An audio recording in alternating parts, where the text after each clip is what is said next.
Welcome to the podcast. Yeah, so if you're listening to this podcast, we're probably killing your kids. So, you know. Hate your voice, but I do a podcast with you. Keep it cool. You're cool. You're cool. They ain't got nothing on you. What?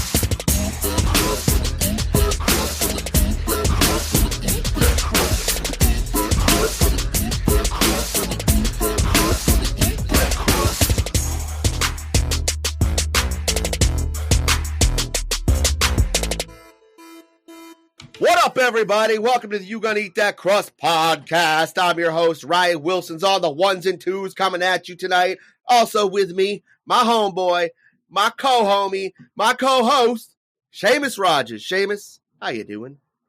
Doing well. What up, everybody? Tonight we're going to talk about some of our categories of the best of 2021s.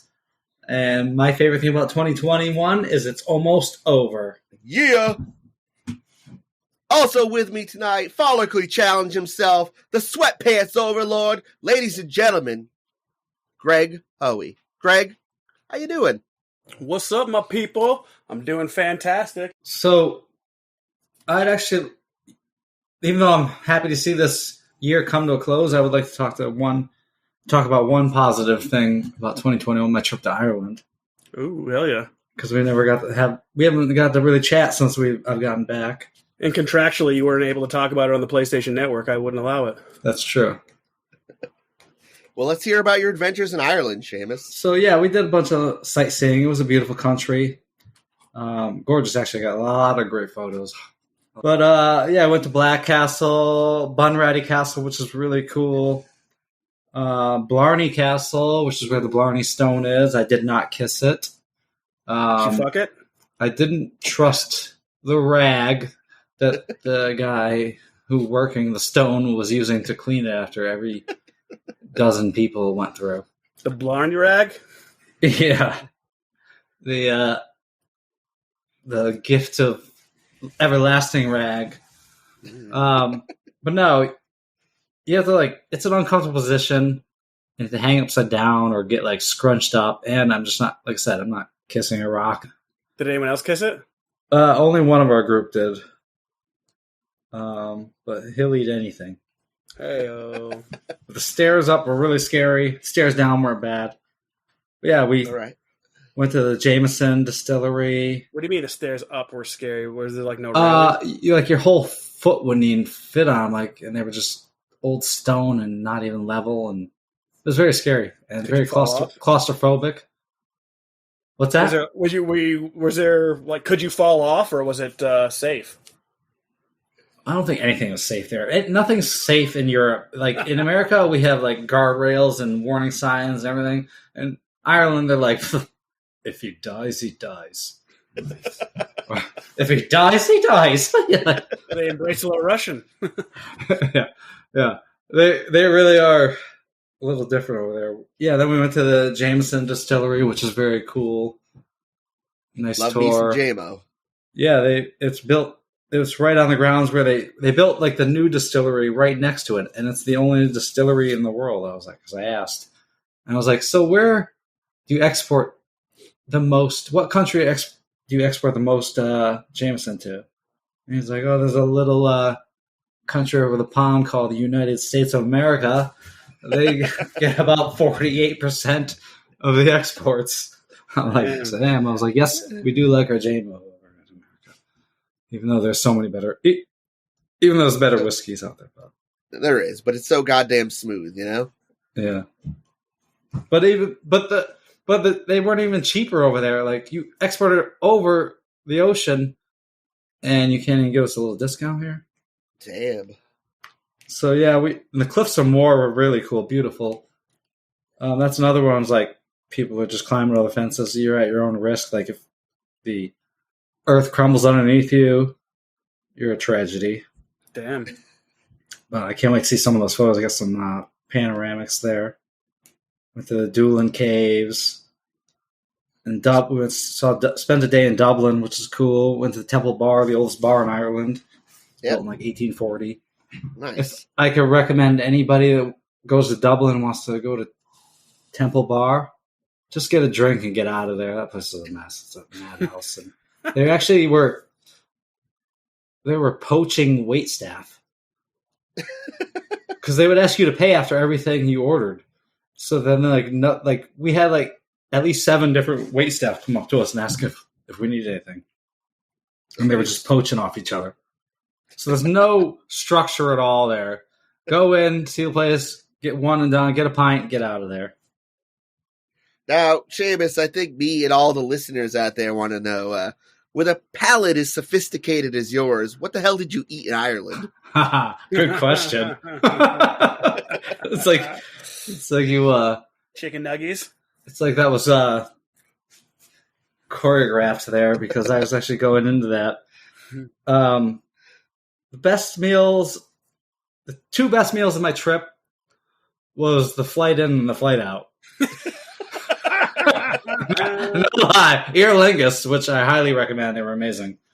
Oh, these meals were so good. Like I'm dying. I want to just fly just to eat that fare.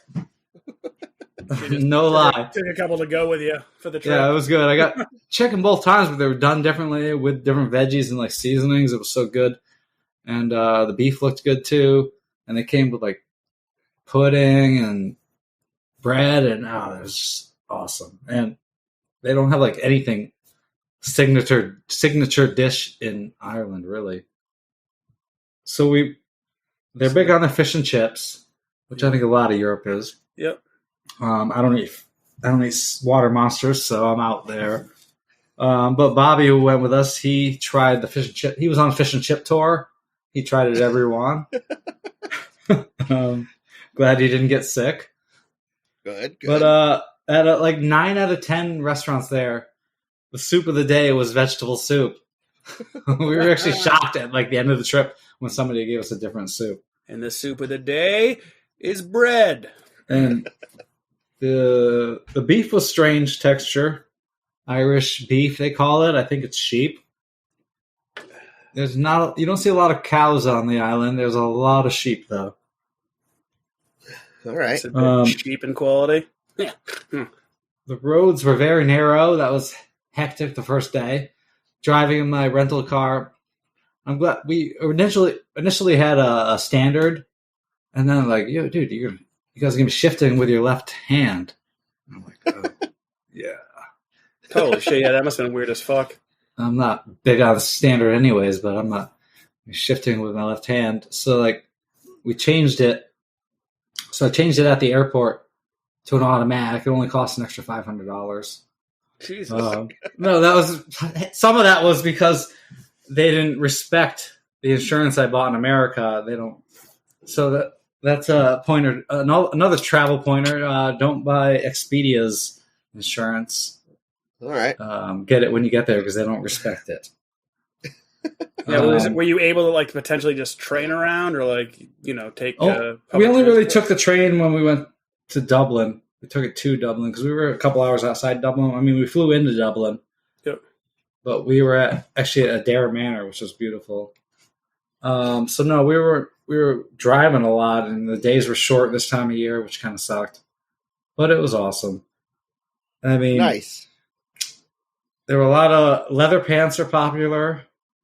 Leather pants and mom jeans. Hell yeah. Love mom jeans. I remember I went to an ATM to take out I wanted 300 euros. And I came home and saw my statement and I had an $88 ATM fee for that. Holy shit. That was cool. Because I wasn't reading or I'm not good at math. I don't know. Wasn't paying attention. $88. $88 to take out 300. Yeah. Well, yeah, I'm back to paying for the insurance over again. It was worth it because we hit those curbs a couple times on those wheels. I'm sure. It was weird, especially the first day. Like I said, you don't have that depth perception. You're used to sitting on the left side of the vehicle. So you got these narrow roads and everybody, and over here, it would be a 35 mile per hour road. Over there, it's 80 kilometers an hour, which is 60 on these windy, turny roads. I don't know the actual equivalent. Who drove? Was it you, or did you guys all switch it up? What's that? Who drove? Was it? Did you guys all switch it up, or just like one person drove? Or did you guys have a driver? We had two cars. Okay. And they were both banged up. They both had hit some curbs. Yeah, and then we had to pay like $110 COVID test to get out of the country. Damn. Which luckily we all were negative. Yeah, actually might that probably like felt a little anxious when you were waiting for the results of that. Like that was definitely, especially since it was time to go the home. day before or the day of. Yeah. I think it was the day before, but even still, there weren't a lot of places doing testing at the time. Yeah, plus when you're in Europe and you've been there for like a week or whatever and you just want to get home, it's just like, all right, let's get the fuck out of here. Oh, for sure. So, yeah, then my buddy had given me a nice edible for the trip. He gave me a Rice Krispie treat. And I split it with my buddy Ryan on the ride out. He ate his half right away. I ate like a quarter of mine. Hopefully it helped me sleep on the plane. It didn't work. I didn't really feel much of anything. But on the ride home, I still had that quarter crispy treat, and I ate it like we didn't have time to get food before the airport. I was hungry. I ate it as we got to the airport. I could definitely taste the edible in this one. So after getting our boarding passes and everything, I'm like, damn, I'm freaking high as shit. I'm like, what's going on here? I'm like, I've never like experienced this from an edible before. Normally it just relax me and, put me to bed. But I got high as shit. First I was walking around like, hell yeah. Like, you can jump by the wheel and use my walk. And I'm walking around. And then as we're just dragging in the security line, I started getting cotton mouth and paranoid. I'm like, oh, shit. I got to get out of this line. I'm like, I'm going to be left behind. I'm like, oh no. I said, I need a drink of water. There's bottles of water up on the stand that were like left behind by people that can't bring them through. And I'm like almost contemplating drinking one of them. It's so bad. And I'm like, keep it cool. You're cool. You're cool. They ain't got nothing on you. I'm like, you're going home with everyone else on this trip. And yeah, it was bad. And so finally I get through security checkpoint and I just need a drink and Sonny, I got like 2 giant waters and a chocolate muffin. It was like a double chocolate muffin. And so I just start eating it while we're in line waiting to get on the plane. And I almost choked on it. It was so rich and so thick, and I was so cotton-mouthed up. And I was like, all right, I had one bite, and I was like, I can't do this right now. I can't. I just packed it up and got on the plane. And once we boarded and I was on the plane, it was the nicest, most relaxing flight. I was comfortable. Nobody was in front of us. Nobody was in behind us. So I had a row in front of me and myself, a row behind us. We actually all just spread out. Yeah, that's awesome. And it was a nice 7-hour ride back, and it was comfortable. So the edible did eventually help on the way back, but it just took a little to getting to it to be in there. Yeah, I'll never do that again. No. In an airport, in an international airport, no. Well, I for one can say we're happy to have you back, Sheamus. Thank you. I'm happy to be back. As fun as it was, it's nothing like your own bed. Well, that's fantastic, guys. Well, anyway, ladies and gentlemen, today we're here to talk about 2021 and all the hits and misses of the year. Just giving you a little rundown of what we liked this year, our top fucking shits, and just strap in, everyone, and get ready. Yesterday, that would be my top shit. Yesterday, it's going to be wild. It's going to be wild. All right, Are you boys ready? Yeah, it's wild. All right. Mountain Dew. Stream. All right, guys. Well, let's talk about our top movies of 2021. Sheamus, since you're new to the States, I guess I'd like to start with you. All right. I actually just watched this a couple of days ago, and it kind of like bumped up on my list. If we had recorded a week ago, I might have had a different list. But I just watched Don't Look Up. Oh, nice. Along with Leonardo DiCaprio, Jennifer Lawrence, we have Rob Morgan, Jonah Hill, Mark Rylance, Tyler Perry, Ron Perlman, Timothy Chalamet, Ariana Grande, Scott Mescudo, Kate Blanchett, and Meryl Streep as POTUS. Star-studded. It was. Like, do you guys know the premise? Yep. I watched it a couple days ago myself. So the premise is, I don't want to do too much spoilers, but the premise is there's a big meteor heading toward Earth. The trajectory is dead on. It's 99% sure it's going to hit us. And Ariana Grande is going to save us all? Yes. Okay. She's going to make us aware, of course. It's a hit song. But it's like an extinction level meteor. And they're trying to convince the world that it's real, and just like I can just picture this happening now in our state of like social media and politics. Comets are real, and that's exactly what you get. Like it was hilarious and like disgusting all in one, and I could totally see it happening. I wanted to see that. Where did you guys watch it? Where was it streaming? Netflix. Is it Netflix? Oh, cool. Yeah. I think it's a little long, I thought. But Jonah Hill was definitely a standout character in that movie. He was great. Yeah, he was. Yeah, it was like I said, it just kind of like hit close to home with what like is going on in the world these days, and check it out. The government's stance is to wait and assess when they find out that a fucking asteroid's coming towards Earth. Right. The most important thing is the midterms. You know. And it's great to see that Leonardo DiCaprio is getting fat now too. So. Well, I'm sure he's fat. I think he did it for the role. Yeah, exactly. This is Leo. He's gonna fucking gain 500 pounds for a role if he has to, and he's gonna be fucking rail thin if he has to. I guess so. He's the fucking, Daniel Day-Lewis of actors. That's true. Wait, all right, well, Don't Look Up gets a big recommend from Sheamus. Sheamus, what is your other top pick of 2021? It's a toss-up. It was a toss-up between Suicide Squad 2 and Kate. So I like them both. They're both action movies. They're both violent and funny. Like I haven't seen Nightmare Alley or Licorice Pizza or Spider-Man or The Matrix yet. So these were just ones that I enjoyed. It's not for everyone. They're not like hardcore dramas.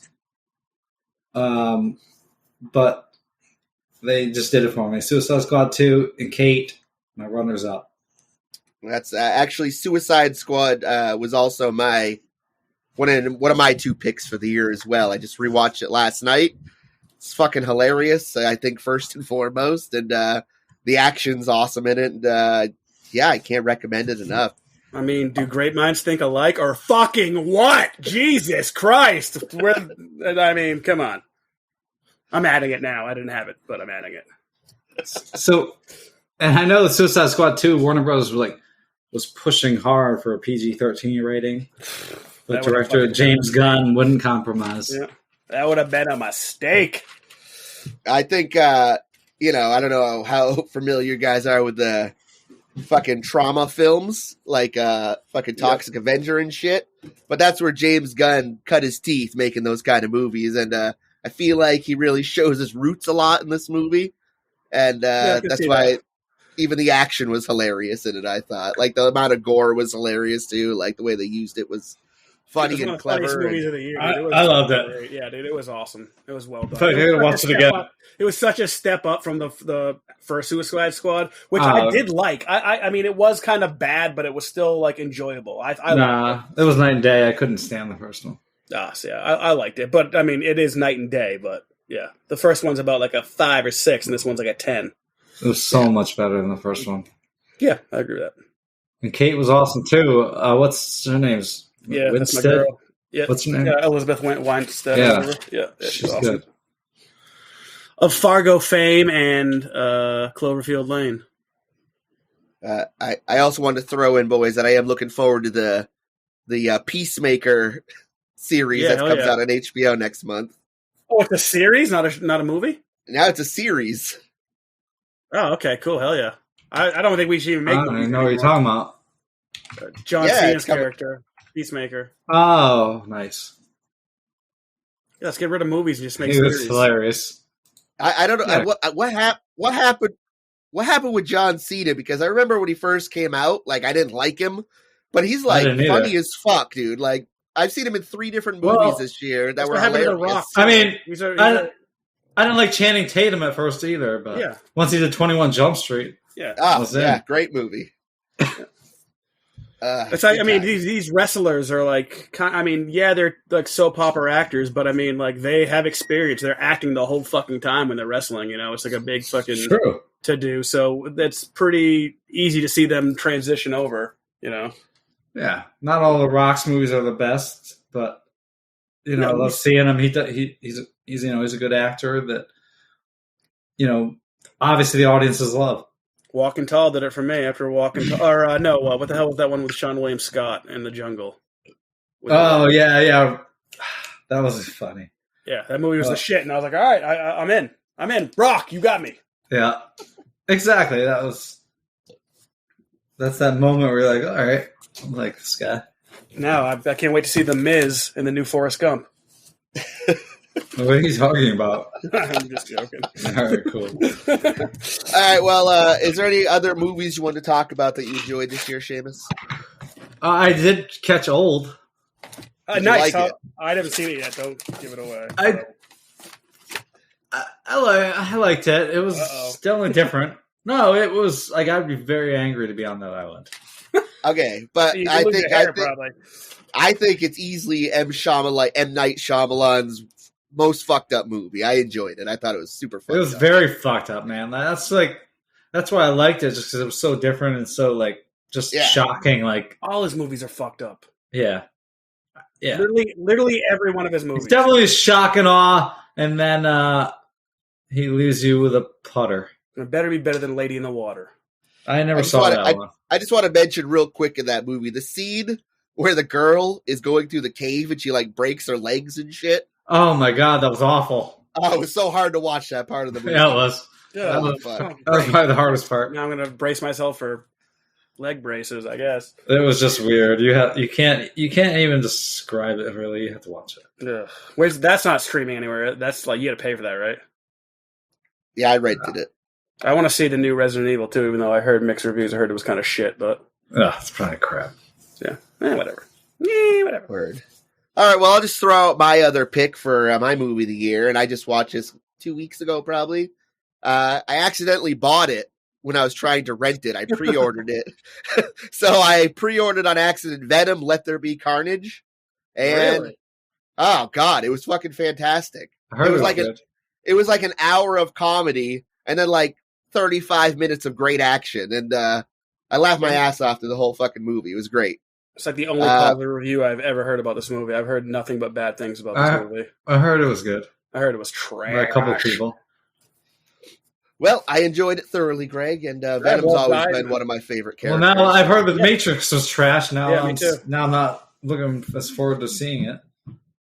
I mean, Well, that's good. I trust I your opinion, Ryan, so I will. All I right, will well, watch everyone it. set their expectations so high for The Matrix, but if you just fucking take it for what it is, you're going to enjoy it. But Not if you try to pick it apart and like pick apart every scene and like fucking line of dialogue, you're not going to enjoy it. I tried to just take it for what it was, and I like The Matrix. The first Matrix was fucking awesome. The second and third ones were good, but okay. Like to me, like I didn't fucking like. So I wasn't like, oh Most my god, movies are good and okay. I mean, you gotta take them for what they are. I mean, most movies aren't. Bill and Ted's is better than The Matrix, the new one. I'm saying it now. I got one more runner up for my film of the year though, and that was Malignant. No, I still haven't seen it. Look up the ending, I though. don't even know Look about up that. the ending. I tried to fucking sell you guys on this movie from the day I saw it. Yeah, It was I remember. fucking- the end of it was fucking awesome, and I never would have seen it coming like from a mile away. I think this is that Netflix one too. I think I looked up. HBO. I looked up the ending. I think I don't never seen ruined- it. I ruined it. They didn't advertise it very well. you blew. No, it was a James Wan film Ooh, James Wan. who makes some solid work, in my opinion. All right, Greg. What else has he done? He's Juan and Don. He did fucking all the good horror movies that have come out. The fucking You know. What's a fucking couple there? The paranormal couple. Oh, geez, The Conjuring. Yeah, they did the Conjuring movies, and those were great. Those were great. So, what is there, like 6 of them now? I've seen like one. I think there's 3 or 4. 3? The new one just came out this year. Yeah, with that kid who's like, actually, that's based on like an actual murderer, like who said like someone like he heard voices or whatever. Yeah, they're all based on real cases or whatever the fuck. But those people in real life are pieces of shit. Ed and Lorraine Warren? They're like real people and really pieces of shit. I think they're both dead now, so it's all right. Well, they're definitely pieces of shits now. Aren't you supposed to forgive them when they're dead? I think so. Not supposed to speak ill of the dead, Greg. Let's speak ill. All right, Greg, that just leaves you. What's your other film of the year, my friend? Well, I'm not going to use Suicide Squad because I had 2 of them, and Suicide Squad was my runner-up. Wink, wink. So the movie I watched the other day, definitely not at my house, was Spider-Man No Way Home, and it was fucking awesome. So I'm looking forward to seeing it. I'm going to go see it in the theater again. I'm going to see it with my dad New Year's Day. Nice, hell yeah. That's a good call. Maybe I'll do that with my dad. It's a bonding moment. He's gonna love it. He is. It's fucking awesome. It was pretty clearly, easily one of the fucking best superhero movies I've ever seen. Nice. Definitely fucking cool. I mean, I liked all the Tom Holland Spider-Mans. I thought they were all pretty fucking solid. It's got my boy Leon in it. So it's got Hannibal Buress, Leon, and fucking Martin Starr. Got Chucky in there. Who? Chucky. Leon. Yeah. Yeah, he's in there. He's like they don't have huge roles, but like it was great. It was awesome. I mean, go see it. Everyone's gonna fucking love it. I think it got like $1 billion. It's already like smashed the records. Like it's got like $1 billion already. Yeah, the first one. I think it's the first movie since 2019 to surpass $1 billion. Yeah, we're gonna have new records every couple of years, right? Yeah. COVID records, and it's got except for TB12. It was directed by John Watts and had a budget of $200 million, and it has surpassed that. Nice. And so, obviously, we said Suicide Squad. That was definitely top 2, top 3. But I'm going to bring it back to a movie we reviewed. I'm going to bring it back to a movie we reviewed, and that is Army of the Dead. David Bautista. I fucking love that movie. I think it was awesome. Yeah, hell yeah. It wasn't the best movie. It wasn't Forrest Gump. You know? It wasn't Wind Talkers Nicolas Cage. You know? It was good. It was the shit. I liked it a lot. It was I love I even liked the prequel one with the lock breaker. Yeah, I have not seen that yet. I heard that was cool though. You told me that. Yeah, it was pretty good. You should listen to me. And I trust you and listen to you. Yeah, I just thought it was a great movie. Fun. You know, fucking what's his name is awesome anyway. Zack Snyder, like pretty much all his movies are badass. He's got a couple duds here and there, but yeah. Army of the Dead, Batista, check it out. And the girl from Eastbound and Down. All right, moving on, boys. This was a tough one for me, guys. I'm not going to lie, but let's talk about our albums of the year. It's a tough one for me. This is a very tough one. Greg, I'm actually going to start with you this time. What was your albums of the year? Yeah, it was tough. I mean, I'm a old school guy. I'm always bouncing around to the shit I love, and not a ton of albums came out in 2021 that I was aware of. I mean, there are a ton of albums that came out that not a lot hit my radar. One is going to be by a local artist, Mike Dion, a.k.a. I9, A Little Above Low Key. I fucking think it's a really solid album. Like, the dude fucking crushed it. And, yeah, he used to open for us, and it's a little soft spot in my heart for that. But I think the kid is a fucking super talent, and I don't know, man. That album's pretty fucking fire. It's got a lot of good guests. Got Ryan's favorite, Nobody Cares, a.k.a. Seth on Gray Street. I think Seth on Gray Street's an amazing rapper. Actually, I do too. Actually, they have a group called Human Speakers, and I'm actually really looking forward to their album. I think it's gonna be pretty fucking dope. I mean, the dude's fucking torn. You guys are talking about like Japanese baseball to me right now. Well, I9 actually, when I put on Thumpin' Thursdays at the Brick House, we did it every Thursday for like a fucking whole year, every other Thursday or some shit. But he would play it almost every single one of them.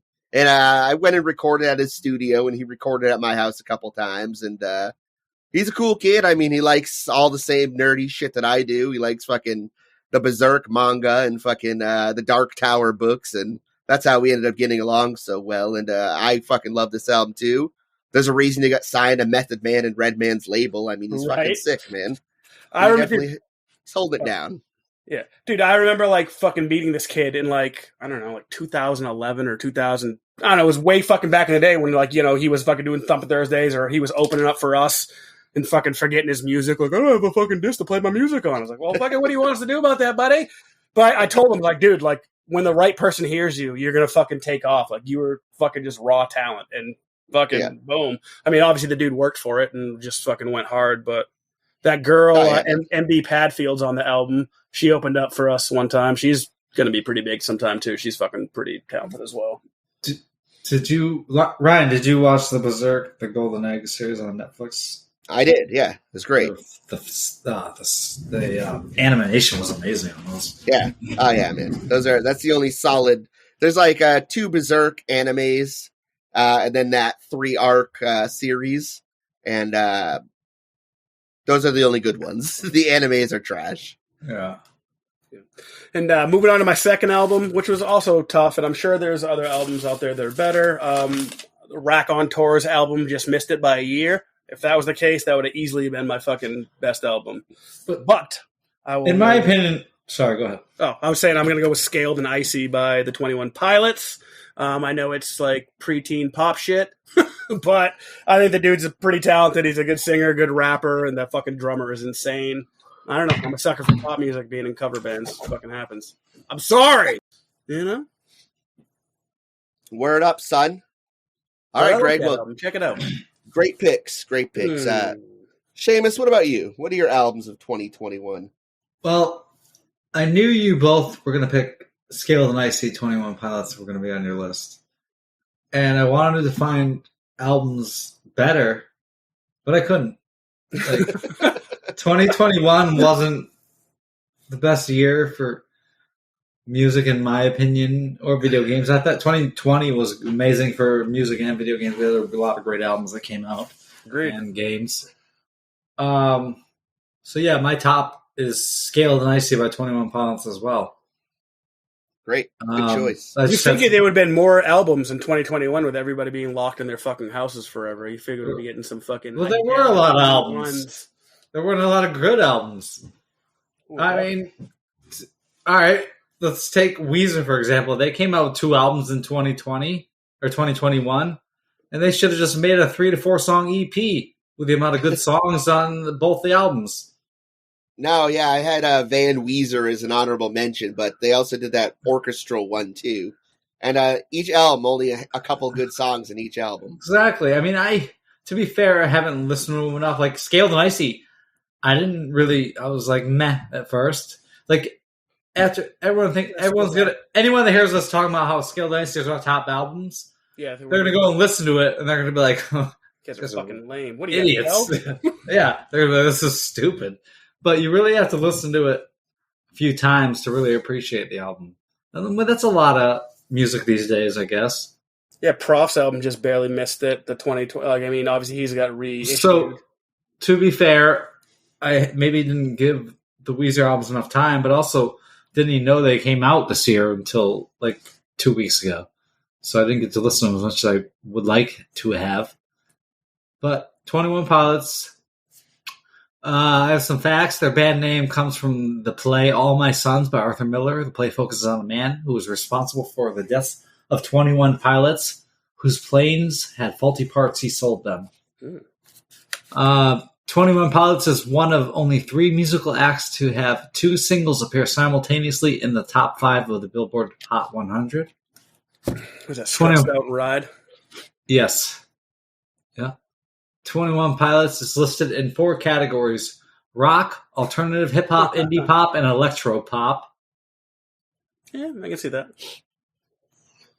And that's it. All right. Noted. Did you have a second pick, Sheamus?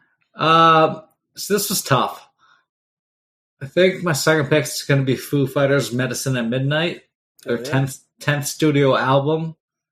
Foo Fighters have shared the stage with everyone from Queen to Rush to Led Zeppelin and Fort Creedence Clearwater Revival, frontman John Fogerty. Fuck John Fogerty. Fuck CCR. Fuck you. Yeah, like one good song. What? One good CCR song? Bro. Yeah. Come on, man. No, Zeppelin and Queen and Rush, nah. Bad Moon Horizon. Either, but the percussionist from Rush was sick. But their first album was a solo project for Dave Grohl because they didn't have a band yet. It's just how talented this guy is. Just like Dude, there are generations Led Zeppelin, in my opinion. I fucking think the Foo Fighters are at the top of their game. I'm probably going to get a lot of heat for saying that. But... What's that band that sounds like more like Led Zeppelin? Oh, God. Greta Van Fleet. Yeah. Yeah, I like a few of their songs. They definitely have a more Led Zeppelin sound, but... Dude, yeah, they fucking directly rip them off. Like, vocalize it. That kid's like, I want to sound just like Robert Plant? Is that? Yeah, Robert. I don't like Led Zeppelin. What's up? How do you not like Led Zeppelin? I respect Led Zeppelin. I fucking hate Robert Plant's voice. Oh, shut up. You can't go all of my love based on everything. Yeah, all the shit's all of my love. No, but he does that shit all the time. I get it. You like the Lord of the Rings. You're a fucking nerd. Cool. Whatever. That's a great song. It is, dude. I just said, when I think of rock Ramble On is a classic. Yeah, dude, when I think of rock and roll... It's an amazing classic rock song about a fucking nerdy Tolkien book. Come on. I'm giving Led Zeppelin their flowers. I'm saying, if I think of rock and roll, I think of the band Led Zeppelin. I just don't like them. I don't like the dude's voice. I think the band itself is fucking amazing, and they're one of the greatest bands of all time. I just hate that dude's fucking voice. I hate that dude's fucking lyrics. I hate your voice, but I do a podcast with you. Yeah, but my voice is way better than Robert Plant's, isn't it? Boy, I doubt it. You sound like an orc. My favorite Led Zeppelin is when Hart does it. Points. Points. You're wrong. You're wrong. I know, dude. Everybody listen to this podcast and be like, this fucking dude is stupid. Fuck him. No, we all deserve our own opinions, and I'm just busting on him. I still love him. Yeah. But like I said, every time I say... I always back that up with like that I don't like Led Zeppelin, that I respect the hell out of them, and I think they are like one of the greatest bands of all time. You know, I just said the Foo Fighters are Led Zeppelin. They are. I mean, it's not like they're not my jam either. I don't sit there and listen to Led Zeppelin. I just appreciate them. I do appreciate them. I just wish fucking, Philip fucking from Pantera was their singer. Philip and Salmo. Yeah, that guy. He's a nice guy. Super. He's the kind of guy you want to bring home to your mom. So the Foo Fighters, all right. The Foo Fighters played on Letterman's very last show, and Letterman had said that they're his favorite band and Everlong is his favorite song, which is a dated song. It's good. It is so many million times. We cover it. It's a great song. Great video. 7 months after Kurt Cobain tragically put an end to Nirvana, Grohl sat in with Tom Petty and the Heartbreakers when they played Saturday Night Live. He later declined Petty's offer of a full-time gig. Ooh. Did you know that? I did not. I mean, obviously I knew he had the Queens of the Stone Age thing, and that was fucking awesome. I think those guys fucking rock. He was with the Queens of the Stone Age? Yeah. He's on their like first two. He's on the, I think it's Rated R, and he's on 2 of their albums. Oh, I didn't know that. Oh, yeah. With the fucking... I love Queens of the Stone Age. Nobody knows awesome that song. Their biggest hit is he's on that, and he's in the video. Oh, Dave Grohl is one of the hardest hitting drummers of all time. He's one of my favorite all-time drummers. Scentless Apprentice, one of my all-time favorite drum lines. Hell yeah, dude. That song's awesome. I have that one on my mixes. So do we do runner-ups or should I wait for you guys? Go ahead. Do some runner-ups. My runner-ups are Lorde, Solar Power, her third studio album. I haven't listened to that. I'll have to check it out. There were a lot of I don't know if I got the deluxe version because there were a lot of different language songs that just skipped. Different variants of different songs. Yeah, I didn't care about that because I couldn't understand it. But I love Lorde. I think she's a talent. Actually, she was discovered at a talent show when she was 12 years old. Singing like she was 40. Like, I'm 12. I sing like I'm 40, though. All right. She's probably an old soul for sure. For sure. She was actually the youngest artist to top the Billboard 100 in decades. Before Royals in 2013, the last time that a woman hit number 1 on the Billboard Alternative Songs chart was back in 1996 with Tracy Bottom's Mother, Mother. Ooh, good song. Right on. No, it's called Space Mother, Mother. Space Lord, Mother, Mother. I think Mike Davis just shared that song on Facebook the other day. I was like, nice, dude. It's like by Monster Magnet or something like that. I mean, and Black Keys came out with Delta Cream. I love the Black Keys, but this was a cover album. It wasn't a two-man band. It wasn't them. Yeah, they're amazing. They're such talent as well. And Tom Morello, the Atlas Underground, he's got a double CD, but he collaborates with everyone. I just want to shout out, go check out Tom Morello's stuff. His 2020 album was amazing. Tom Morello's like fucking our who's the fucking Santana? He's our Santana. Who's doing all the? Where's Rob Thomas from Matchbox? Right, he's just mixing with everyone. He taught all us guitar players how to make record scratch sounds with like a fucking tiny screwdriver or a fucking wrench. Thanks, Tom. He fucking killed it. Now they're getting flack hardcore like Rages. Why? Like because they're fucking selling tickets, bro. They're not giving their shit out for free. They're not raging against the machine, bro. Whatever. One of the greatest bands of all time. Fuck yeah, dude. Sure. I'm giving them their flower. They fucking rock, dude. And Zach is one of the best fucking rappers of all time. Fucking count it. Not one of the best rappers, one of the best frontmen. Oh fuck yeah, dude. And like he would annihilate. I love that he fucks with the Run with the Jewels. Oh yeah, dude. Run the Jewels. Run with the Jewels.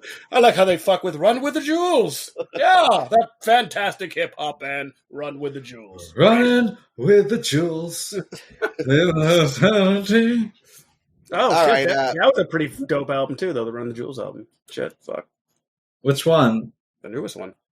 All right, well, we've already named my 2 fucking albums of the year, and that was I-9, A Little Above Low Key, and 21 Pilots, Scaled and Icy. And they're actually like my 16-year-old son's favorite band of all time. So like anything 21 Pilots, he immediately hits me with. He's like, yeah, listen to this. And they actually did like a live album that was fucking fantastic too. That was a lot of the songs on Scaled and Icy, but then a couple remixes of the songs in their last couple albums, and it was fucking amazing.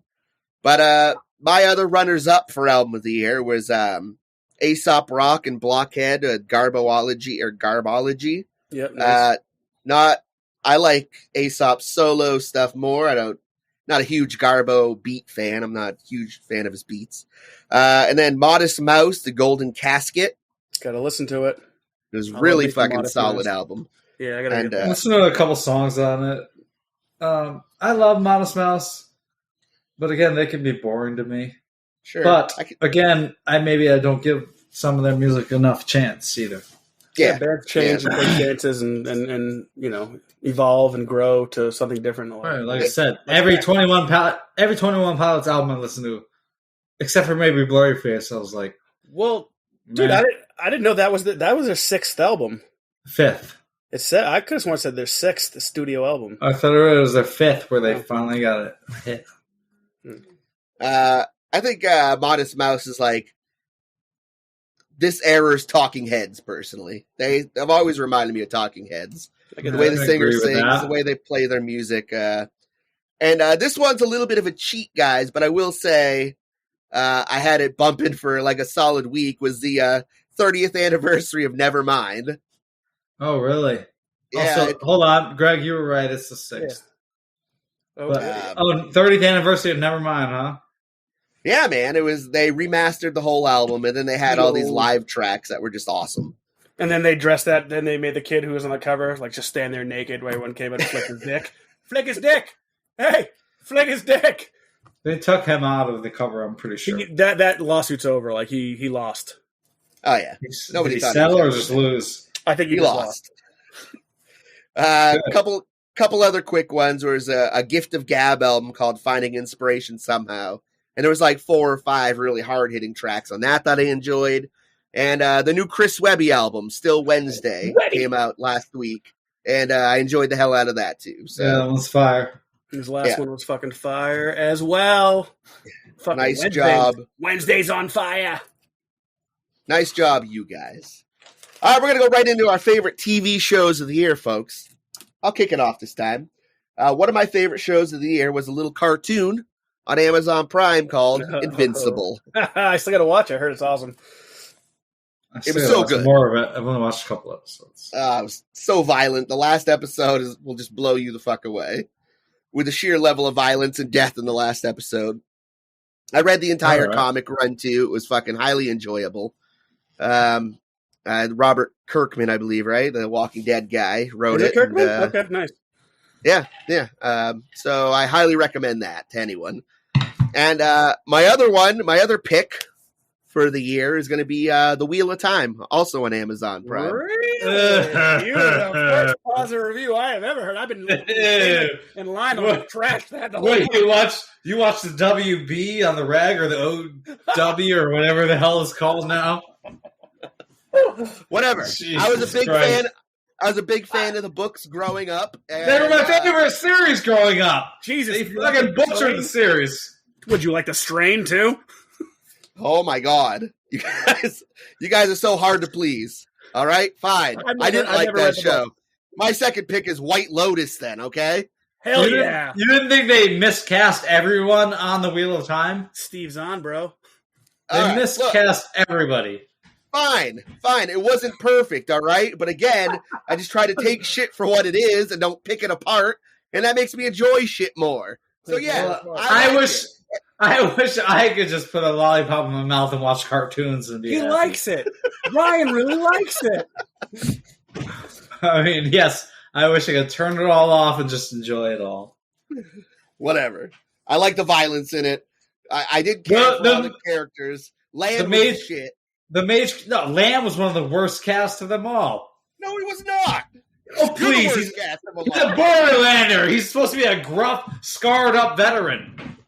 He is. He took off his shirt in one episode, and then when his friend died, he pounded his chest and started going, ah! Ah! Is that what he does in the book? No. Okay. It doesn't. No, they don't have Cool, calm, collect. He's actually just... He's like... He's what you think of a soldier back in the day. That's it. The epitome of a soldier who doesn't complain, does his duty, and will kill you. So let me get this straight. Sheamus says the books are better. Ryan says the show is better. No, I didn't say that. I don't think he said that. I know, he didn't say that. I know. I was just trying to be. The books are amazing. Like, I still, even though my reading has evolved and I think authors have gotten more complex and in depth, I still would recommend The Wheel of Time to any 14-year-old. How amazing can it be? He couldn't even finish the series before he died. Yeah, and then he had Brandon Sanderson take over. He's the shit. George R. R. Martin probably isn't going to finish his either. Yeah, well, probably not. And then he's going to have fucking... Brandon Sanderson's going to finish his too. Dean Koontz is going to finish his. No, it's always Abercrombie. Joe Abercrombie is going to finish George R. R. Martin. Let's go. I would rather have George... I'd rather him fucking finish it, for sure. He rules. All right, look, runners up, guys. I'm also enjoying Dexter.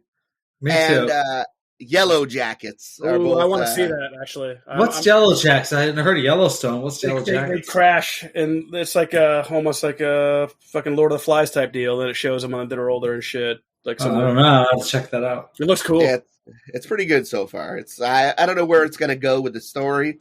Right now, it's looking like cannibalism, though. Yeah, so. There is cannibalism in it. The chick from Natural Born Killers is one of the stars there. Juliet.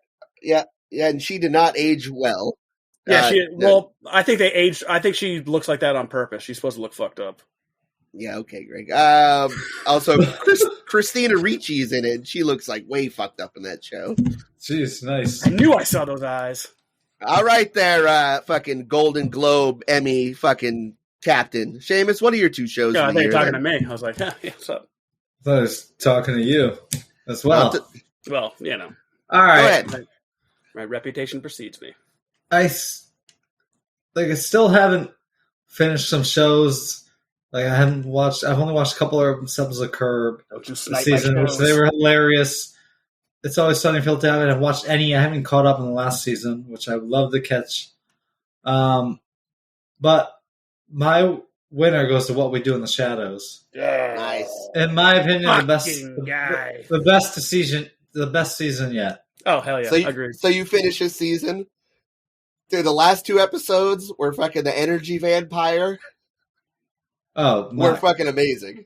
Oh, with the other energy vampire? With the kid? Or like... No, Colin. Oh, okay, yeah. I thought you talking about when he like meets that fucking one kid. He's like, you draining me right now? That wasn't at the end. Yeah, that was like mid shit. Yeah. Yeah, dude, I agree. Best season yet. What do you mean? Whoa. What are you talking about? Because right now, Colin, he's gone.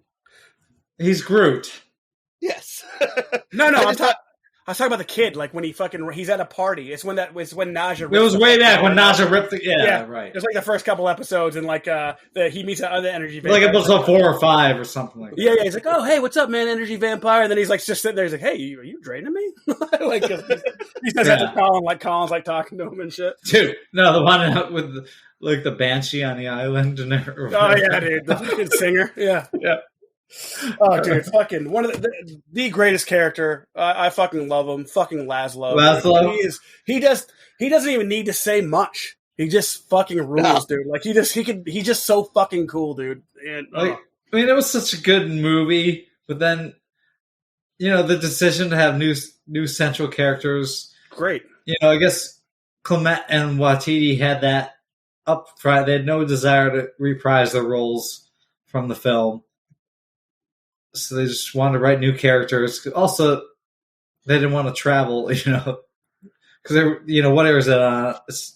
Staten Island or whatever. Staten Island. Plus, they're very similar characters anyway. Like fucking Nandor's almost like Vigo, and Jermaine, or like what's his name, is like Jermaine Laszlo. Clement. Yeah, it's basically like Laszlo's character in a way. Even though those guys are in the roles, I think the movie was fucking great. But I agree with you, and I think the show is better.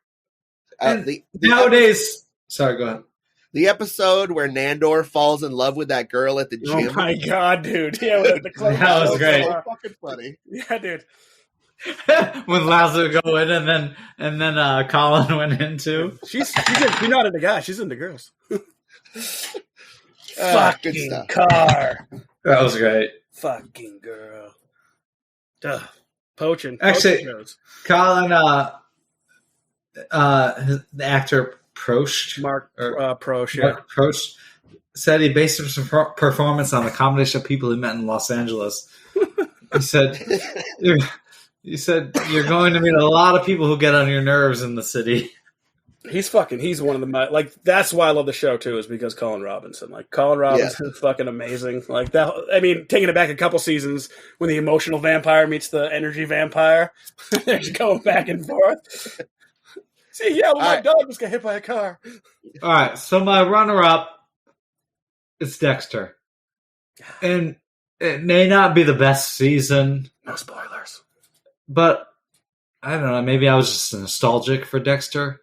I don't know, man. I've heard pretty good things. Like you, Ryan, pumped it up. You're pumping it up. I like it. I'm into it, but it's not the best premise of all the seasons. Not the best cast, maybe even, but... And the kid who plays his son is annoying. Oh, I forgot about his son. But to give him credit, his character has every right to feel the way he does, and it's only natural for him to react the way he does. That being said, the kid that plays him, Jack Alcott, he does an amazing job, like of portraying that. Oh shit! Is that the kid anger. From It? I don't know. Yeah, I don't know either. But I will say the best line that's happened so far in that show is like, I don't need Jim Lindsay. I need Dexter Morgan. Right? When his Deb-like girlfriend called him. She does look a lot too much like Deb. I mean, that might have been intentional. Creepy.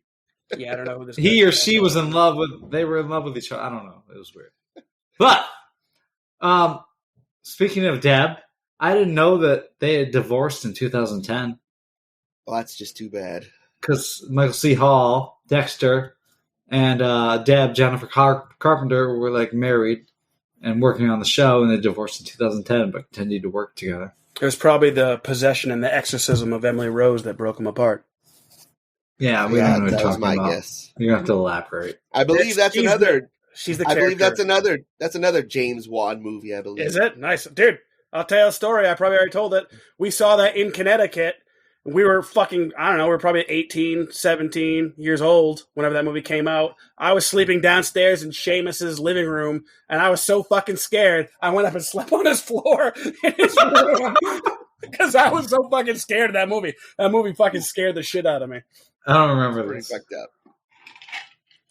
Or this movie, really. Good, I'm glad you don't remember what else happened either. Yeah, that's why all that trauma I didn't walk out. Cut that. So, according to Dexter Wiki, Dexter has killed about 117 people. Some fun facts on the show. Michael C. Hall accidentally crashed the Slice of Life, his boat that he had in Miami, into a pier during filming, causing $8,000 worth of damage to the boat. Jeremy Renner declined to play Dexter, as he felt he could. That's a Hawkeye in the Marvel films. As he could not play another serial killer again after playing Jeffrey Dahmer in Dahmer 2002. And I've never even seen that movie. Yeah, I've seen a couple Dahmer movies, but I don't think I've seen the one he was in. I think he would have done a good job. He's a good actor, but who knows where the series would have went. No, I don't think he could have done what Michael C. Hall did for this character. Yeah, he's not as great of a character actor as Michael C. Hall. 2009, an Indiana teenager named Andrew Conley strangled his 10-year-old brother. The reason? He felt just like Dexter. Damn. I mean, I don't know. Dexter only killed people whom he thought deserved to die, right? They were always bad people. Yeah. He has a code. What about our boy Mark Twitchell? Fucking Well, his little brother was probably a tattletale. But anyways, Andrew Conley later turned himself in and was sentenced to life without parole. And yes, Canadian filmmaker Mark Twitchell built a Dexter-like kill room, lured strangers off the internet saying it was part of a Dexter movie he was making, and then murdered Johnny Altinger. Yeah.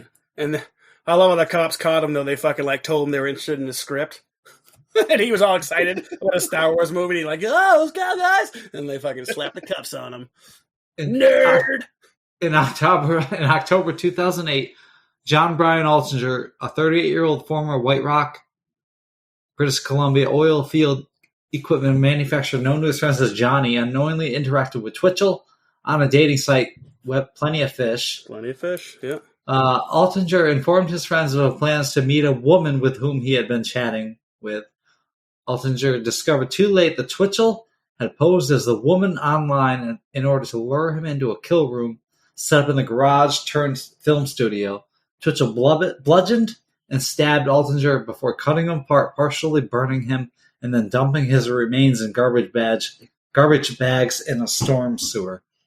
Damn.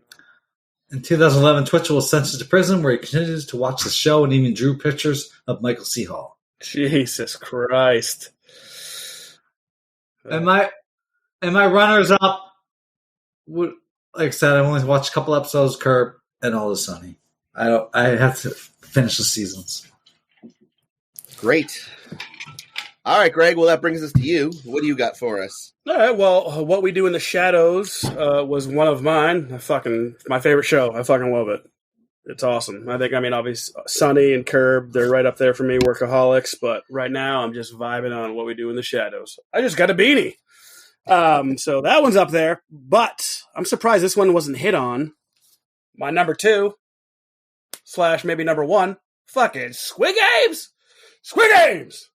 I fucking love Squid Games. I thought it was the shit. I can't wait for season 2. I think it's bizarre, weird. It's definitely bizarre. It's definitely fucking bizarre weird. I'm like 3 or 4 deep, and I don't even know if I'm going to finish it. It's fucking awesome. I rooted for the character. I mean, it all depends on how you watch it. He's a loser, too. He is a loser. The show's about losers. There's some thick cheese in that show, but overall, it was awesome. I was super into it. It had me hooked. And I don't know. I was going into it thinking it was going to be what's that movie where they love the platform? Yeah. And I don't know. It's just bizarre. That's the first, so... Bad acting, too. Ryan's is the first positive review of Wheel of Time I've heard. This is the first negative review of Squid Games I've heard. I haven't heard one person talk shit about Squid Games. Pretty much any person who I've talked to who's watched it fucking loved it. No, I don't know. I have a really hard time watching Japanese to English dub. Yep, I can get that. So I have not even... Watching subtitles. Yeah, those are always good. Yep. I haven't even started Squid Games. Don't think I'm gonna. Oh, why? Yeah, I don't know. Dude, why? Because The Witcher just came out, and I think I have to invest my time in that. I guarantee Squid Games is better than The Witcher. Oh, shut your fucking... Oh, my God, dude. I will fucking bet money it's better than the fucking Witcher. Witcher season 2 was okay. It was fucking cheese as fuck. It was cool. It was cheesy. Season 1 was definitely very cheesy. I still enjoyed it. Just like Game of Thrones.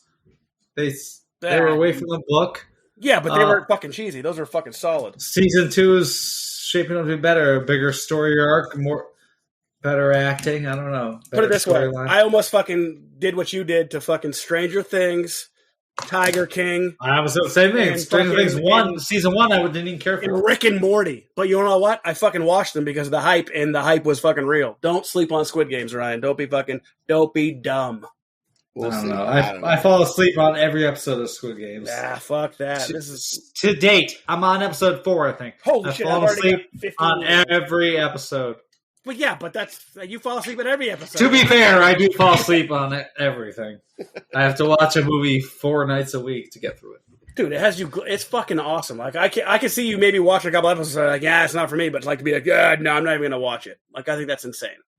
I don't know, it's just bizarre. Like I have a tough time relating with like Korean or even Japanese people in these films sometimes. I don't know. Yeah, you don't have to relate with everybody, dude. I don't relate with the guys on Parasite, but Parasite was one of the fucking better movies. Parasite was awesome. Parasite was the shit. That was Korean, right? Yeah. Yeah, Parasite was awesome. Same dude who did... well, then it's same thing. Wheel of Time, if they're done with good people that do like HBO shows, then it would be a better show. So would Squid Games if they had done the Parasite cast. But it is though. Like this is literally the only negative shit I've heard. Like Squid Games set the fucking world on fire. Like you guys are just kind of like hanging out. Like no Squid Games for me. Like everybody loved the Squid Games and fucking it took. Yeah, I don't know. I also don't like watching YouTube videos of people dying.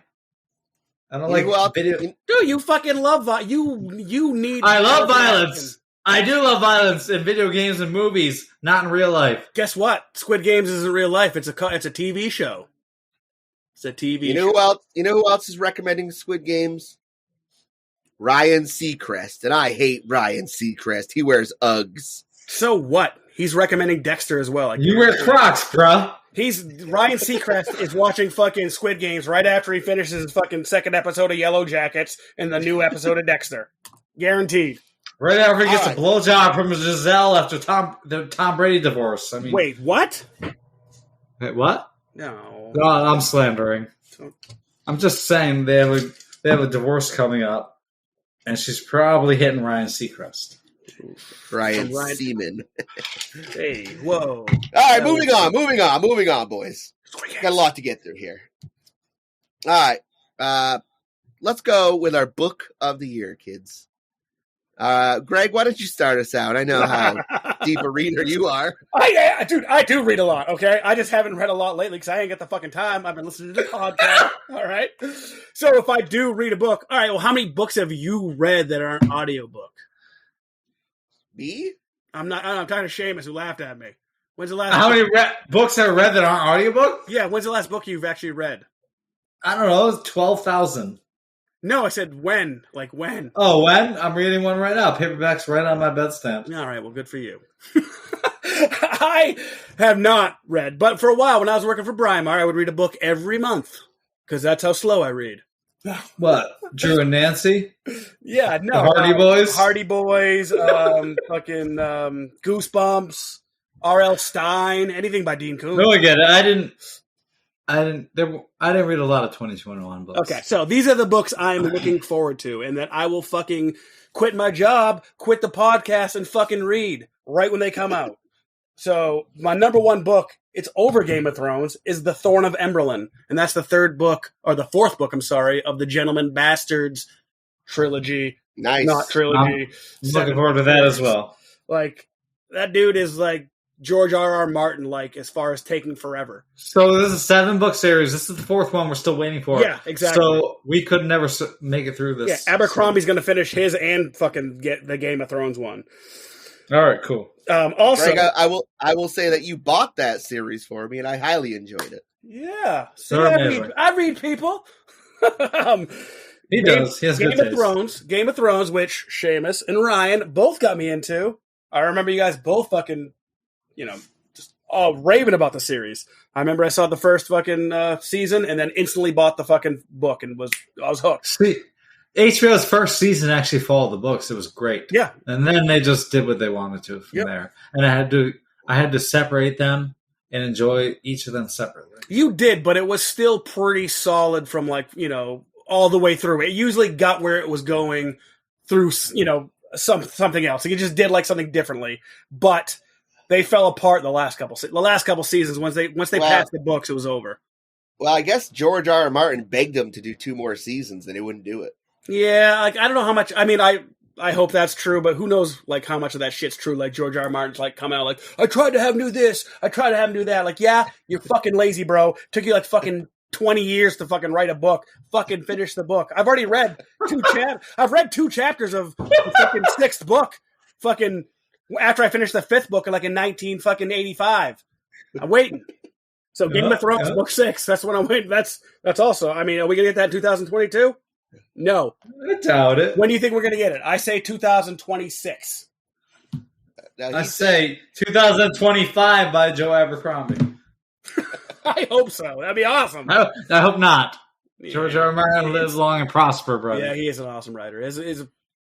He's a Jets fan. Fuck that. Also, Joe cites his roots. I'll go into that, though. And the last book I'm looking forward to, this guy pumps him out. Fucking Pierce Brown. Thank you, Scott Sigler, who got me turned on to fucking Pierce Brown. And shit, was that 2020, 2021? It was 2021, right? Sigler's book, the fucking Alien book. Was that 2021 or 2020? Scott Sigler introduced me to Pierce Brown. Personally. What does Pierce Brown have to do with you're going to a Sigler book? I said I'm looking forward to the new Red Rising book. Oh, okay. But I'm saying I didn't know that. I kind of like just went all over the place because Scott Sigler's Alien book, Phalanx, I think was 2021, and I did read that, and that was I like that. Well, yeah, but it was just a Mattel. And I think it was 2000. I think it was also dropping it well. It was not. It was fucking. I love Aliens. Is one of my favorite series. It's one of my favorite creatures, and to know what was going on when they didn't know what was going on. Pandemic. I loved it. Pandemic was his best book. Oh, fuck yeah. I'm not saying it's better than the Infected trilogy. I'm just saying, like, I really enjoyed that take on the Aliens. It was like Aliens versus... He's definitely matured as an author, and I love all his books. Yeah. All right, boys. Well, those are good picks, Greg. And edit out all that fumbling around. I doubt it. Anyway. Fuck. All right. For me, guys, it's mostly comics. Right now, I just went out and bought the leather-bound Berserk manga. I'm reading the first fucking series right now. Again, I read them all. But the author, Kentaro Miura, died this year. So I was like, well, shit. This is one of my favorite mangas of all time. I can go back and read it again. And, man, the art is fucking stunning. The writing is fucking insane. Like, the shit that happens in that shit is jaw-dropping. I mean, it's so fucking out there and mature and just wow. If you guys ever decide to get into manga, fucking start right with Berserk. You won't be fucking disappointed. All right. My problem with Berserk is it's got the most generic and boring protagonist. That's what you would think if you only saw the short animes, but when you go into his backstory and shit, it's fucked up.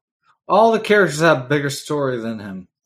That's you really not a bigger story, but bigger personality. You got to read it as a whole to really understand why he is the way that he is. I thought we were talking about. He's definitely got PTSD. I thought we were talking about absolutely. books, not comic books. Books. Greg, What's the second word of that? What's the second word of that? Yeah, I get it. Also, when it's a graphic novel, it's a novel. It's a book. Also wanted to throw out there Saga. I finished that up this year and waiting for the last couple chapters. I haven't finished yet. I like it, but it's fucking stunning. It's not as good as Teenage Mutant Ninja Turtles.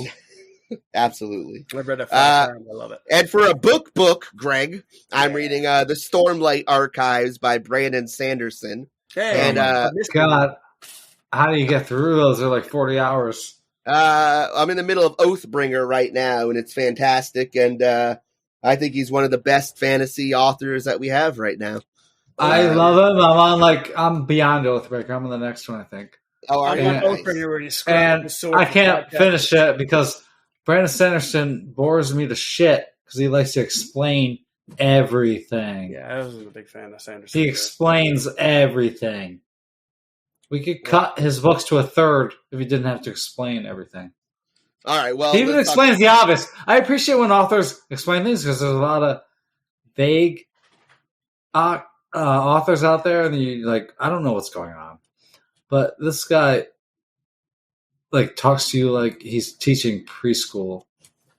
I don't know. I think he's the only reason that Wheel of Time ended good. And fucking Robert Jordan is the captain of fucking over-explaining shit. He do 6 paragraphs on the beautifully encrusted, ornate staircase. Well, clearly, Brandon Sanderson, I learned it from watching you, Robert Jordan. I learned it from watching you. I got that. Reading you. I was like, wow, this guy really describes shit. I love both authors. But good. He can shorten his books a little bit. Brandon Sanderson can shorten his books a little bit.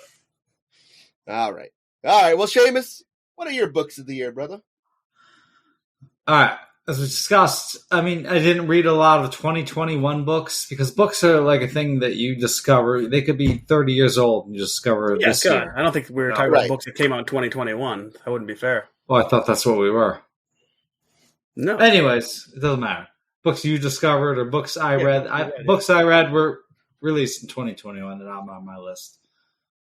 Joe Abercrombie, as we've been talking about. I'm going with The Wisdom of Crowds. Abercrombie attributes his influences to Tolkien, D&D Dragonlance books, David Eddings when he was a kid in the 80s. But he remembers reading George R.R. Martin's Game of Thrones in the 90s, and in his words, that changed my idea of what you could do with fantasy in a way.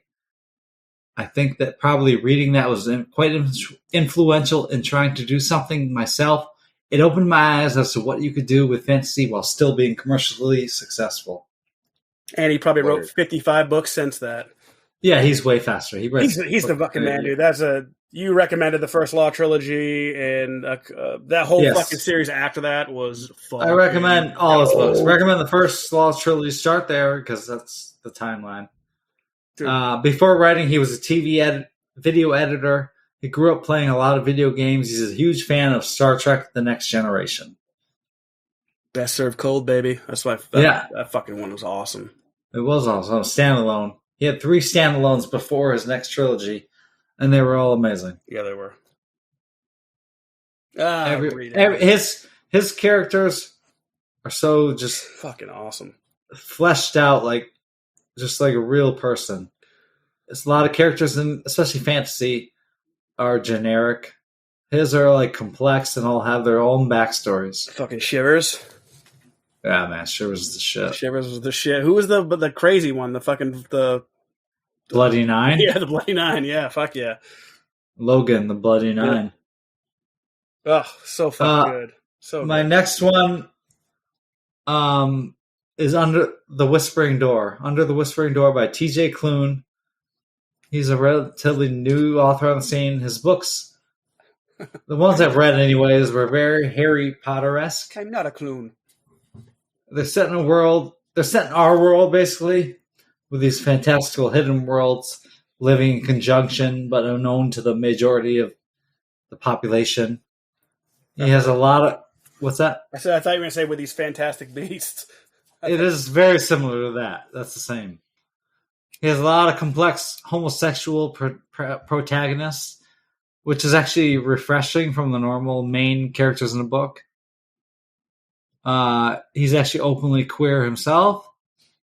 His favorite book growing up was Where the Red Ferns Grow by Wilson Rawls. Did you guys ever read that? Yeah. I never I had read to that read one. it in middle school. I never read that one. I wish I had. Was it good? Yeah, it's a must read. Everyone should read it at least once in their life. I think everyone has to read it once in their life. I think Maybe I did or I forgot it. I don't know. But his list of influences include Stephen King, Wilson Rawls, Patricia Nell Warren, Robert McCannon, and Terry Pratchett. The book that changed his life was The Stand. Hell yeah. Yeah, amazing. Such a good book. That's a thick book. Before writing, he was an ex-claims examiner for an insurance company. Towing the line. He's doing way better. Not that there's anything wrong with that, but he's living his imaginative dream. See what you did there? Well, this brings us to our last topic, Game of the Year. Greg, let's start with you, big guy. I got 3. I got a runner-up. So my number 1 game of the year goes to Ratchet and Clank Insomniac Games. See, I just got this. I haven't played it yet. My list might be very different, but I'm in the very early stage of the game, but I think it's amazing. Yeah, it just shows what the PlayStation 5 is capable of. Fucking good story, great graphics, just fun gameplay. Basically, what God of War did with PS3. Yeah. And what God of War is going to do with PS5 when that fucking game can't comes out, wait. Ragnarok, and fucking smashes the world. I can't wait to see Boy as a teen or a tween or a twink. Or all 3. Maybe he'll have, we'll see the changes. Boy, shoot him. So, if you got a PlayStation 5, which you probably don't, I just got mine. James has got it, but I'm psyched. Yeah. I only had to get a Walmart Plus membership for a month. B, working from home that day, online on my computer at 12 p.m., refreshing my browser to get in queue, and I got one. As our buddy Hawk just fucking got fucking taken scammed, trying to fight for his money back, fight for his right to spend money. So, I mean, if you do get a PlayStation 5 eventually, yeah, dude, play Ratchet and Clank. It's going to be the shit. By the time you guys get a PlayStation 5 in 2029, it will probably be like $10. See, I would probably give Ratchet and Clank my number 1 pick, but I haven't played through it. Yeah. But knowing from the past ones, every single Ratchet and Clank game was gold. Yeah, it's so much fun. Everyone. Guns are fucking awesome, upgradable. So much fun. So this one, my number 2, I'm going to say is Back 4 Blood. This is, I'm a huge Left 4 Dead guy. You guys know that. Left 4 Dead is my jam. I've been fucking waiting for Back 4 Blood to be good. It was going to be good even if it was bad for me. Like, what I'm saying? It was like Dark Alliance with like Lionel was trying to just keep on playing it to make it like good. See, Dark Alliance was my number 1 of the year. Obviously, I knew that. I deleted it 45 minutes after playing it off my PlayStation. Never went back. So mad. Back 4 Blood is the best co-op I've had in a long time. Like, it's fucking if you play it by yourself, it doesn't suck, but it's not the same. The gunplay is amazing. Yep. Shooting zombies in the head is always satisfying. It's very easy. It's a very easy game too. Like, you'll just breeze right through. Yeah. Okay. Not. It's very challenging. Yeah, we haven't beat it yet. I haven't beat it yet. Yeah, I had to beat it with some other guys. I had to play through the whole thing by myself because the computer players were playing better. But it's fucking weird because when you play with them, they don't fucking even shoot anybody. They're fucking stupid. So it's definitely a hard game. And I'm gonna play the DLC. I hope because I bought the fucking package. And in 2028 when it comes out, hopefully I'll still be into that game. But my runner-up, Sheamus knows what this one is. This one could have got it. Knockout City? Knockout City. Knockout titties. Fucking game. I haven't played in months. I haven't played but this game was so much fun. Addicting. I was hooked. Yeah, I was trying to get my friends into it, some of my other friends to play, and I know they would have fucking loved it, but they just didn't give it a chance, gave up on it quick. Who would have thought dodgeball Right? would be in line for game of the year? Like, it was such a fun game. Oh, it was so fucking good, and they gave it away for free till you hit level 20, and then they just gave it away for the PS Plus. And they were very LGBTQ friendly. It's the most accepting game. They were coming out with skins and balls and all kinds of themes every day. Yeah, there was like fucking every kind of binary or non-binary or anything, like, gay, lesbian. Whether you're Ratchet or Clank. Yeah. It was all good. Yep. And I thought that was pretty cool. At the Black Lives Matter, Juneteenth, they were celebrating everything, and I just never seen a game like that. I mean, I guess maybe Fortnite might do some of that stuff. Fortnite has a much bigger budget and team of developers. Yeah, I don't think anybody's really playing. Which I'm anymore. Psyched playing. I just discovered Fortnite. Like, I knew what Fortnite was. I just played it for the first time like a week ago. It's a fun game. I'm actually liking that. Probably because our duos, triples, and squads are crushing all that we come across. Yeah, I feel like I'm playing with your 3-year-old kid. Yeah, but we're not talking shit. We're just killing them. I'm talking shit. Your fucking kid sucks. I mean, we're not talking shit in game to their kids. Oh, we're just killing their kids, and they can go home. Yeah, go to bed depressed. I don't give a shit. Yeah, we're just killing the kids. Word. All right, Greg. That brings us to your game of the year. Then those were my game of the year. That's what I said. All right, then, Sheamus. Why don't you hit us with your games of the year? See, like I said, this is a tough one because there were there were a lot of bigger releases in 2020 as far as I'm concerned. I know where you're going. But, do you? Yeah, I think so. Back for Blood is my game of the year. Wow, hot dog. I played it more and had so much more fun than I thought I would. I pretty much bought it just to appease Greg and play with him. Yep. Thank you. And since then, I played it with many other people on the PlayStation and had so much fun with it. Satisfying game. I wish it was a little deeper, but the challenge has made it last. It's a hard game. I feel like most of my friends bought it to appease me. But then, eventually we were like, oh, shit, it's fucking... Because it's better than I expected it to be. I thought it was going to be good, but I didn't expect it to be this good. Like I said, if I didn't just get the PS5 like a week ago and just playing Ratchet and Clank, I could see Ratchet and Clank being on the top of my list because I love Ratchet and Clank games, and this one's looking like the best yet. Oh, it is. It's fucking awesome. It's too short. It sucks. It's only drawback. Back 4 Blood's been killing it for me. Resident Evil Village is my backup. Hell yeah. That was an awesome game, but I just played it and I'm done, which is sometimes refreshing just to play a game through and move on. But Knockout City is definitely on my list because it was so much fun. Yeah, Knockout City was the shit. I actually almost downloaded it Great choice again, so they just did some new addition to it. All right, well, that brings it to me then. My 2 games of the year, boys. Resident Evil Village.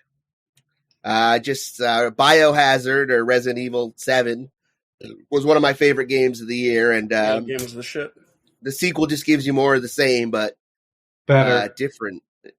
Well, not as scary. Definitely not as scary. Not as enclosed. Yeah, fuck the mom in the Biohazard dude. Fuck in the wheelchair. You're very enclosed and linear in the one before. Yeah. Yep. Yeah. I just thought that game was creepy as shit. You're caged. It was very creepy. And now my game, boys, for 2021, game of the year goes to, drum roll, please, Skyrim. The remake? The remake or PS4 version? All right, look. It's remastered again. I'm counting it because it came out again this year. Yeah, but I'm just playing it on. I'm playing it on Switch right now, and it's all I played for like 3 months. So I've been looking at it. It's like $15 right now. Lionel's playing it get it for the first time right now. Such an amazing What? game. Lionel's playing it What for the the first fuck? time. He's like, dude, there's a new Elder Rolls. Elder Elder Rolls. Skyrim. And I was like, oh, that's Skyrim. He's like, no, he's like, it says there's a new one. Elder Scrolls. I'm like, yeah, they just re-released it. I'm like, fucking dude, if you haven't played that, fucking buy that, dude. You'll fucking drown yourself in that game. Oh, such a good game. Good. I'm glad you guys didn't give me too much shit because I'm cracking out on it right now. No, so. they did a PS5. I'm actually thinking about buying it for the PS5 version because it's an amazing game. Yeah, because I owned it. Like, I just saw, like, when they did that new version, like, they gave it for free for the PS5. So I was like, am I going to play this for the 5th time on, like, the 5th console? Yeah. I think I had it on the Switch as well, too. I had that, and I played that and The Witcher way too many times, and Diablo 3. Yeah. Well, those are my picks, boys. All right, ladies and gentlemen, that wraps up our shit of the year shit. Now stay tuned for some other shit. Ooh, see you next year.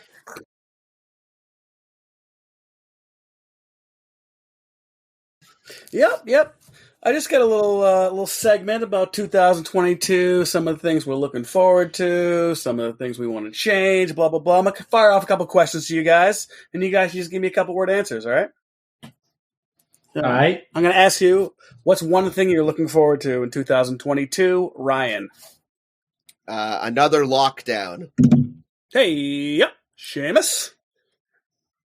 Better stool experience. Okay. And now listen, guys, these don't have to be funny. You can just give me straight answers, too. You don't have to be hilarious every time. I wasn't trying to be funny. I was being I know legit. you guys are just naturally funny. One thing you would like to improve in 2022. Sheamus. The world. My life. Generic. Your life. Ryan's life. Everyone. I want to improve everyone's life I come in contact with. I love that answer. Love that energy. Ryan. Every time I put my hair up, I keep forgetting to shave the back of my neck, and then I see it like in the mirror. I'm like, fuck. That looks hideous. So I want to focus on shaving the back of my neck more. I would also like to improve my hair going into 2022. Those are great answers. I kind of feel like you're kind of rubbing it in me because I don't have any hair and I'm follically challenged, but that's okay. I was not doing that. I know. One show or movie you are looking forward to seeing in 2022. Ryan, go. The new Batman movie. Ooh, fuck yeah. Twilight.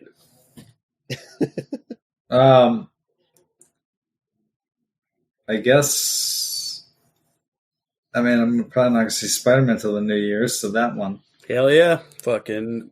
Yeah, I mean, is What else is coming Scorsese out would this say, year? I go don't fuck know. yourself because Superman I mean, superhero movies aren't shit, but I was looking forward to The Matrix, but everybody put me down on that. just, download The Matrix on the PS5 and drive around your car for a little bit. Heard it's really That's cool. it. Really cool. Okay. It was very linear. One video game you are looking forward to in 2022. There's so many fucking good ones coming out. Ryan. More Skyrim. No, that's not an acceptable answer. I'll go back to you. Sheamus. Elden Ring? Cool. Good answer. Little on the hard side.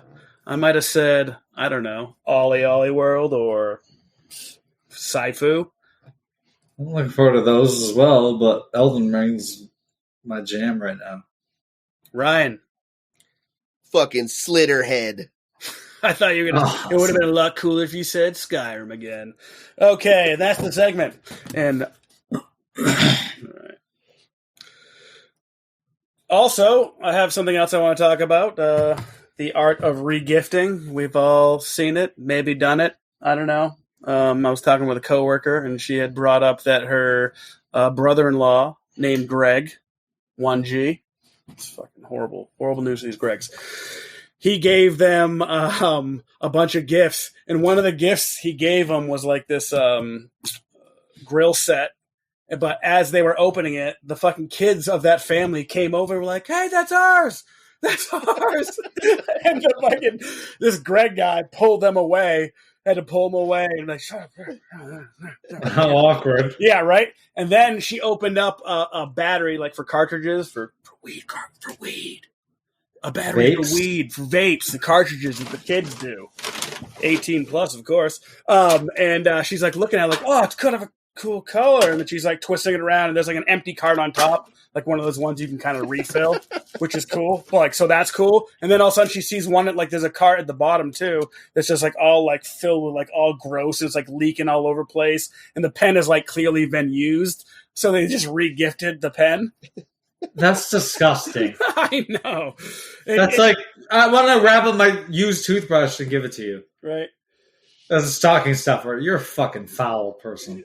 And there was a couple ones that I just read about. One girl said she was at a wedding. Is it?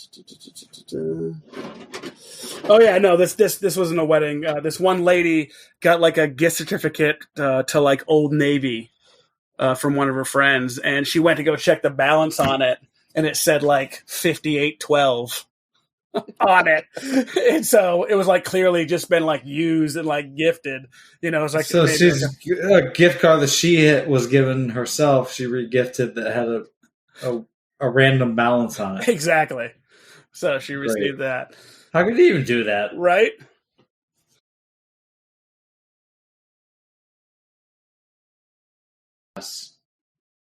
Oh, my two newly discovered podcasts of the year. Surprisingly, maybe, but I don't actually listen to a lot of podcasts. It's mostly just the last podcast on the left that I listen to. Oh, yeah. When I'm not listening to music, news, or an audiobook. I have to give my top choice, which is actually part of the last podcast network. I'm talking about No Dogs in Space podcast. And that's really for their captivating 6-part documentary on the Beastie Boys. Those are actually the only episodes I've listened to, but I love the tandem Marcus and his wife Catalina. You know, all know Marcus he's the extensive researcher, great narration. Catalina is actually surprisingly funny and brings some energy and her own mix of humor to the mix.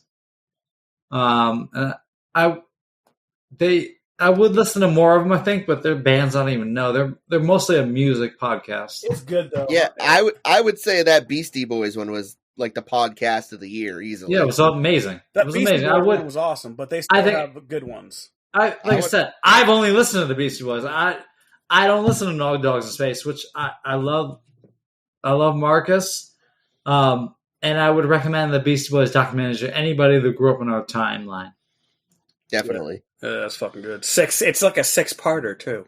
It's amazing. It's just so fascinating, all of it. So much shit like you never would have known. My runner-up goes to This Is Important from the boys that brought us Comedy Central's Workaholics. Points. Solid choices. You haven't listened to Wizard and the Bruiser too? They're pretty great. I enjoy them. Yeah. And This is like one episode I didn't get into, but for video game podcast, I listened to video game podcast. I listened to Sacred Symbols by Colin Moriarty. It's fantastic when he's very knowledgeable, and he has like a history degree, so he's like super intelligent, funny, and very cynical. So that's another enjoyable one. Yeah, for me, Whiskey Ginger, Andrew Santino, fucking awesome. I love it, and the Always Sunny podcast. I like that. It kind of sounds a lot like the It's Important or This Is Important podcast, but yeah, I felt the same way. But you know, I only listened to 2 episodes on that, which I want to listen to more. But it's very similar. But both shows I'm into. I love the guys. I love their characters. Yeah, I've listened to all episodes and all of them. They're fucking great. I mean, it's good humor. I love it. The 2 Towns Over podcast, I connected with the Last Podcast fan page, actually. Those guys have a podcast. Those guys are actually really fucking dope. They do true crime. Check them out. I would love to listen to more. Like I said, I really don't listen to a lot of podcasts. Yeah. You gotta expand. Maybe get better. Maybe learn from others and incorporate it into ours. Oh, for sure. Steal. All about stealing. I mean, feeling. All right, everyone. Well, that's going to wrap up our 2021 wrap-up. We want to thank everyone for listening and tuning in each and every week. We appreciate you all. We wish you a safe and happy New Year.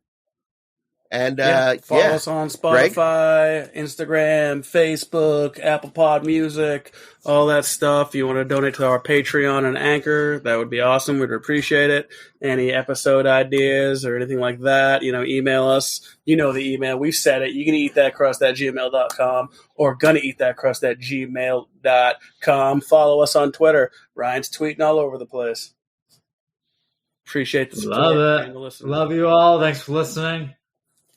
And to a happy new year, and let's move on to 2022 and lots of memories and future. Let's do this. Falkley Challenge has got some gigs. Check them out. We playing some shows. List them. I'll list them next time. It's time for bed. All right. Yeah, I told you. Yeah. All right, for real, everyone. And remember, we trust. We trust. We trust. Anyways. I was hitting it with you. No, you were delayed. You're the one that fucked the whole thing up. What? Ryan delayed the whole thing. He was the one who did that. No, he was waiting for you. He was waiting for you to catch up, bro. Ah, bro. Nah, dog.